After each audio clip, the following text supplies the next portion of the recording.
এবার আমরা মাতৃভক্ত বীরেন্দ্রনাথ মজুমদারের সঙ্গে আপনাদের পরিচয় করিয়ে দেব। বীরেন্দ্রনাথের বাড়ি বাগেরহাট জেলার মোড়লগঞ্জ থানার চণ্ডীপুর গ্রামে।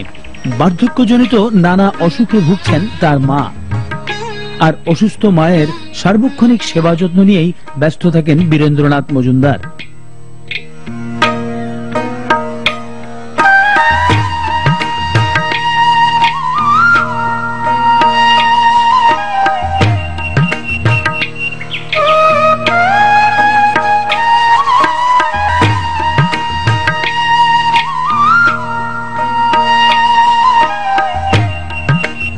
মাঝে মাঝেই মাকে নিয়ে দীর্ঘ 10 মাইল পাড়ি দিয়ে জিয়ানগরে পল্লী চিকিৎসকের কাছে যেতে হয় বীরেন্দ্রনাথকে। প্রায় যোগাযোগ বিচ্ছিন্ন চণ্ডীপুরের রাস্তাঘাট না থাকায় যানবাহনের কোনো ব্যবস্থাও নেই, কিন্তু মাকে তো চিকিৎসকের কাছে নিতেই হবে। আর বীরেন্দ্রনাথের কাছে সৃষ্টিকর্তার পরেই তো মা, আর মায়ের স্থান তো মাথায়। মায়ের যেন কোনো কষ্ট না হয়, তাই মাকে একটি টুকরিতে বসিয়ে মাথায় নিয়ে নানা প্রতিকূলতাকে ডিঙিয়ে সে প্রায় পাড়ি দেয় এই 10 মাইল পথ।